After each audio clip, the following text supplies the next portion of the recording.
how to use available data from Google Analytics. This is where I get to nerd out for a little bit here. We do have 15 minutes, which is all that I need. So if anybody has any questions about keyword search analysis, I didn't mean to jump over. Does anybody have questions about that? Yes, Gabe. So us specifically, it seems the more broad of a term that you search, right? If you use fewer words, we are completely lost in the sauce. If you add things like a location, we pop right up.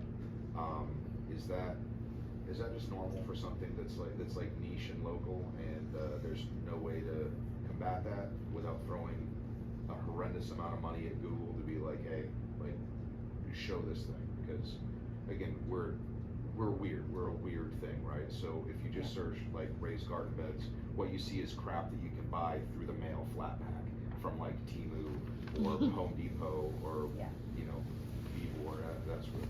Think about it though. I would encourage you to think about the intent of somebody who's searching for raised garden beds. Somebody who searches raised garden beds is looking to buy a raised garden bed from Amazon or somewhere. Right. Somebody who's searching for raised garden bed consultant, raised garden bed builder, raised garden bed provider, raised garden beds near me, raised garden bed gardener, those are people looking for you.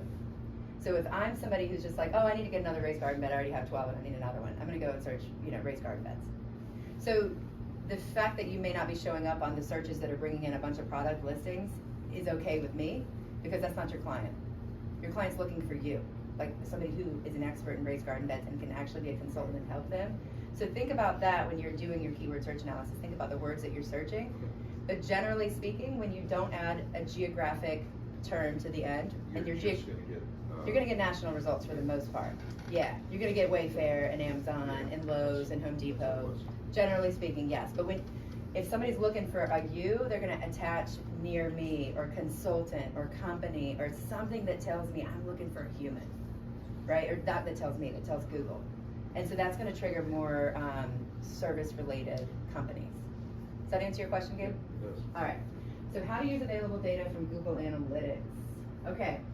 So I'm giving you guys some of the special sauce here. I don't do this very often. I'm gonna talk quickly, and I might even edit this part out of the video, we'll see. But when Google Analytics is free. It's free and it's amazing, and it tells you everything. If you connect it to your website, you can see what people are, like how people got to your website, how long they stayed there, and how many events they took, and what key events they did. Like a key event being like they called you or filled out a form or something. Now you have to configure it correctly to be able to see all that, but once it's configured correctly, the number one thing I like to look at for my clients is called traffic acquisition. That shows them where the website traffic came from. That helps me earn my keep, right? So when I tell a client, hey, I'm gonna bring more traffic to your website, they're like, yeah, prove it. And then I prove it with Google Analytics, right? So we can see where are people coming to your website. If you're doing an email campaign, for example, you can see, did people come from your email to the website? If you're spending money on digital advertising, you can see how many people visited your website from digital advertising, how many people visited your website from organic search results. Organic meaning they found you. They were looking for a service you provide. They typed in raised garden bed consultant, found Half a Barn Farms, clicked, and Google Analytics is saying, oh, you got some organic traffic coming to your website, right? So and direct traffic is also the people who either type in your name, which is, very unusual, but they got there some way, 30 days ago, and your browser cached it, and so they type in HA and Half a Barn Farm comes up and they hit return. That's direct traffic, right? Your browser remembered it, and they've already been there before. They're coming back to your site. Includes a number of sessions, which is how many people interacted with your website in some way, shape, or form. Engagement, I kept that general intentionally. You can see the number of events, and an event would be like a scroll or a click through to another page. And then a really important stat is time of engagement, right? So did they land and immediately bounce off? That your engagement would be like 0 to 2 seconds, right?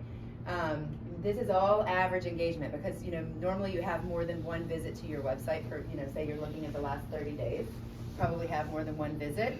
So what you're looking at is traffic that came from here, overall, longer engagement coming from organic with what we see. Direct traffic, lower engagement. direct traffic is somebody who already knows about you and they're looking for your phone number, or do they work in Clayton? I can't remember. Yeah, they do. Cool. And they leave. They're looking for the answer to a question. Organic, we find that people are hanging around looking for you, like looking at what you do, where you work, you know, blah blah blah. Maybe they're reading your latest blog. Maybe they're deciding whether or not they trust you based on your website. You know, people judge us based on our websites. It's real. So we see a lot of higher engagement from that. Date comparison tool is really, really helpful with Google Analytics. Once you've had it set up for a while, over a year is ideal because there's a seasonality component in most of our industries. Like HVAC back there, like you're gonna have a spike right now, no doubt. People are freezing cold, right? You're gonna have a spike in July, no doubt.